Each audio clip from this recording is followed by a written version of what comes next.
प्रिय विद्यार्थियों, कल क्लास में हमने राजनीतिक भूगोल के अंतर्गत विश्व के मूल स्थलों की संकल्पना पर विचार किया था। किस प्रकार से किसी भी राज्य का जो विकास है वो किसी मूल स्थल से होता है। सबसे पहले मूल स्थल के रूप में कोई क्षेत्र विकसित होता है जहाँ पर सभी प्रकार की सुविधाएं, प्राकृतिक सुविधाएं या अन्य प्रकार की सुविधाएं उपलब्ध होती है। वो क्षेत्र धीरे धीरे विकसित होकर और वहाँ पर जनसंख्या का केंद्रण हो जाता है और वो केंद्रीय स्थिति को प्राप्त करके और मूल स्थल के रूप में विकसित हो जाता है। उस विश्व के मूल स्थलों की संकल्पना के अंतर्गत हमने कल प्रमुख यूरोपीय देशों के मूल स्थलों पर चर्चा की थी। फ्रांस के मूल स्थलों पर, ग्रेट ब्रिटेन के मूल स्थल पर, स्विट्जरलैंड के मूल स्थलों पर, पोलैंड के मूल स्थलों पर। तो ये देखिए, मानचित्र के माध्यम से हम समझ सकते हैं यूरोप के मूल स्थल एवं राजधानियाँ किस किस तरह से, जैसे लिस्बन, मैड्रिड, बुखारेस्ट, रोम, वारसा, पेरिस, लंदन, हेलेंस्की, मॉस्को इत्यादि। ये जो है यूरोप के मूल स्थल है। आज हम एशिया के मूल स्थलों पर चर्चा करेंगे। ये देखिए, मानचित्र के माध्यम से एशिया के मूल स्थल। एशिया के मूल स्थलों की प्रकृति यूरोप से थोड़ी भिन्न है। यहाँ यद्यपि कुछ राज्यों का विकास मूल स्थल से हुआ है तथा विदेशी आक्रमणों के कारण उनमें परिवर्तन होता रहा है। सबसे पहले चीन के मूल स्थलों को, तो चीन की सभ्यता का उद्गम क्षेत्र उत्तरी पश्चिमी भाग अर्थात हांगो तथा उसकी सहायक नदियां का क्षेत्र रहा है।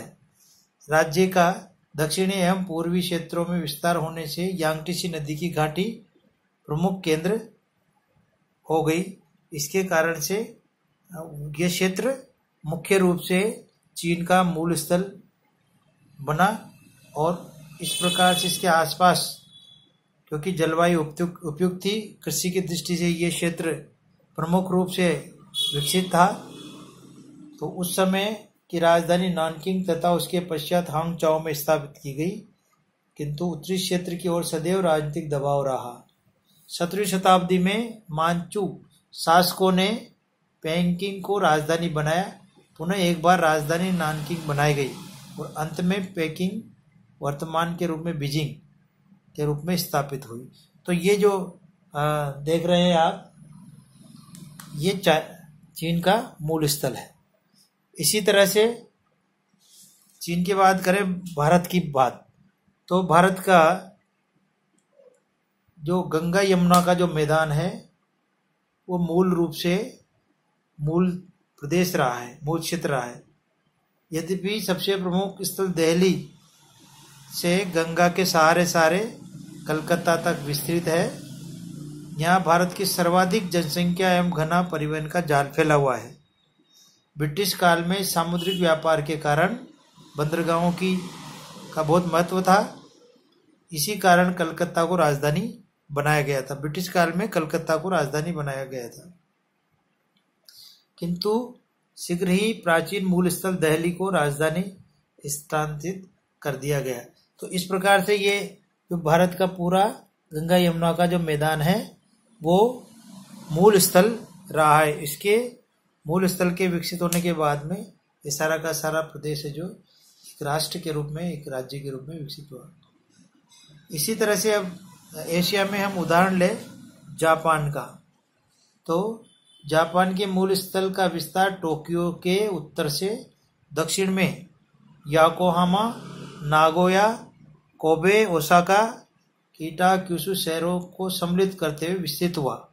ये क्षेत्र जनसंख्या, परिवहन एवं आर्थिक दृष्टि से सबसे महत्वपूर्ण क्षेत्र है तथा राजधानी टोक्यो भी यहीं स्थित है। इस प्रकार से ये एशिया के दो प्रमुख मूल स्थल, और क्योंकि रूस को हमने यूरोप के साथ में भी पढ़ा था, तो रूस का जो है मॉस्को के आसपास वाला सारा क्षेत्र जो यहाँ का मूल स्थल रहा है। तो इस प्रकार से ये एशिया के मूल स्थल है। अब बात करें हम उत्तरी अमेरिका और दक्षिणी अमेरिका के मूल स्थलों की।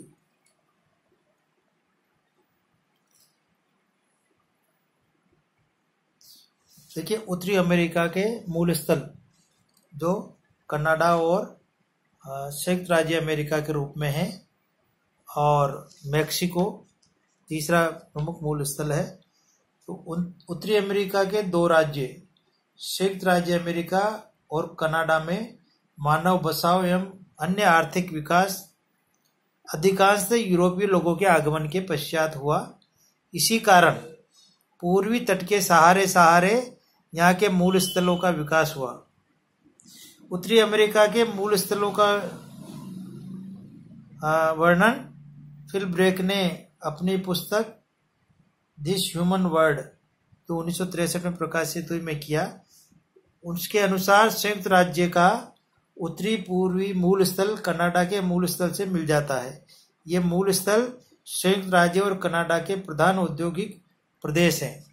अगर हम देखें औद्योगिक प्रदेश संयुक्त राज्य अमेरिका के, तो ये यहाँ मुख्य औद्योगिक प्रदेश भी है तथा इसके अंतर्गत दोनों राज्यों का लगभग 10% क्षेत्र और 3/4 जनसंख्या का निवास स्थान है। कनाडा और संयुक्त राज्य का मूल क्षेत्र सांस्कृतिक, राजनीतिक एवं आर्थिक गतिविधियों का केंद्र है तथा ये दोनों क्षेत्र अनेक दृष्टि से समानता रखते हैं। जैसे सर्वप्रथम राज्य का बसाव यहीं से प्रारंभ हुआ, दूसरा क्रमिक विकास के केंद्र भी यही क्षेत्र रहे तथा दोनों देशों की राजधानी इसी क्षेत्र में स्थित है। इसके अतिरिक्त कुछ गौण स्थलों का भी विकास हम इसमें उत्तरी अमेरिका में देख सकते हैं, जैसे मैक्सिको इत्यादि।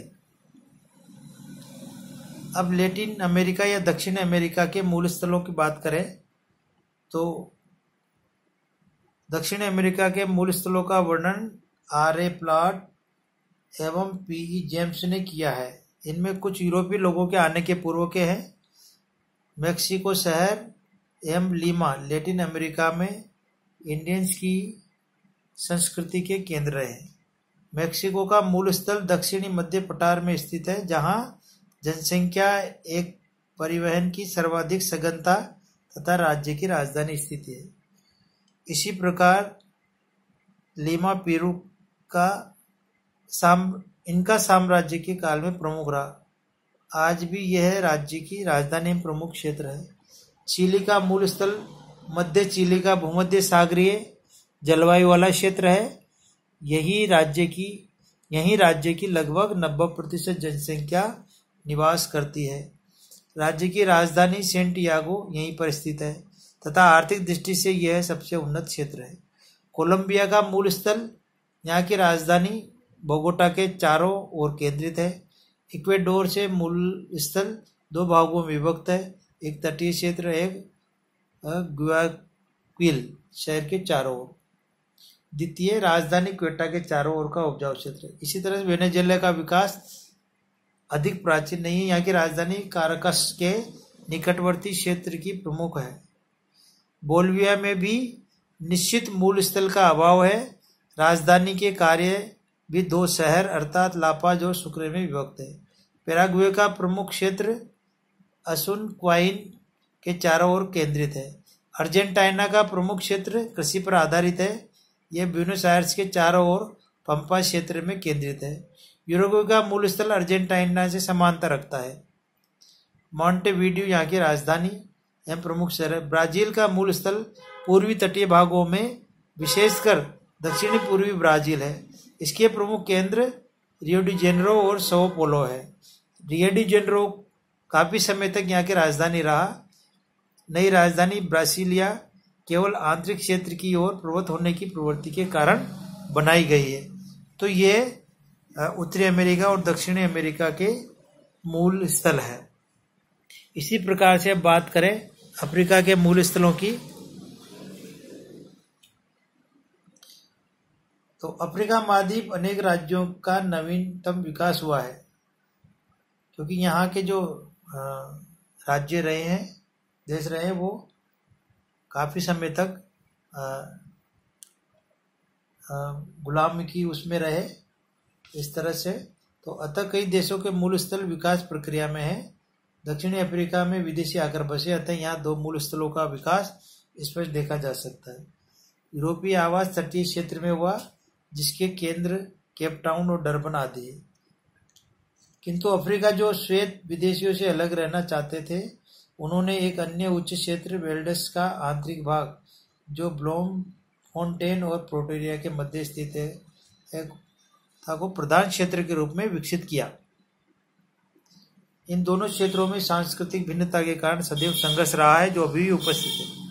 अन्य अफ्रीकी देशों में सामान्यतः एक मूल स्थल है, या कुछ देशों में उसका भी अभाव है। अधिकांश राजधानी के निकट का क्षेत्र ही मूल स्थल के रूप में है।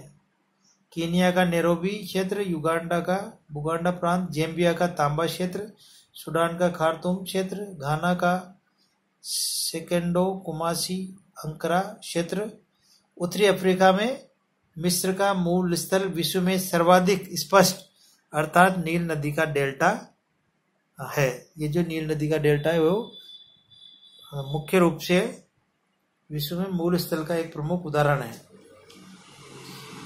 इथोपिया का विकास मूलतः आदि अबाबा के चारों ओर हुआ है। अफ्रीका में अधिकांश राजधानी या प्रमुख खनिज उत्पादक क्षेत्र ही मूल स्थल में सम्मिलित किए जाते हैं। और इसी प्रकार से ऑस्ट्रेलिया का मूल स्थल ले हम, तो ऑस्ट्रेलिया में भी दक्षिणी पूर्वी भाग में वहाँ का मूल स्थल है, जिसके मूल केंद्र सिडनी तथा मेलबोर्न है। प्रमुख क्षेत्र, पर्याप्त जनसंख्या, औद्योगिक तथा परिवहन की दृष्टि से ये क्षेत्र विकसित है एवं राजधानी कैनबरा भी स्थित है। इस प्रकार के इस प्रधान क्षेत्र के अतिरिक्त अन्य केंद्र गौण रूप से विकसित हुए, जैसे प्रधान केंद्र के उत्तर में ब्रिस्बेन, पश्चिम में एडिलेड तथा एक अन्य गौण क्षेत्र पश्चिम तट पर पर्थ के निकट विकसित हुआ है। तो इस प्रकार से विश्व में जो सभी महाद्वीपों में या देशों में मूल स्थलों से ही राज्यों का विकास हुआ है। तो राजनीतिक भूगोल में मूल स्थल की अत्यधिक महत्वपूर्ण भूमिका है।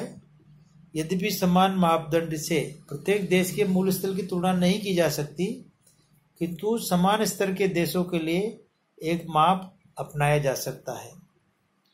इसी प्रकार प्रत्येक राज्य की परिस्थितियों में भिन्नता के कारण भी इसकी प्रकृति में अंतर आ जाता है, मूल क्षेत्रों की प्रकृति में अंतर आ जाता है,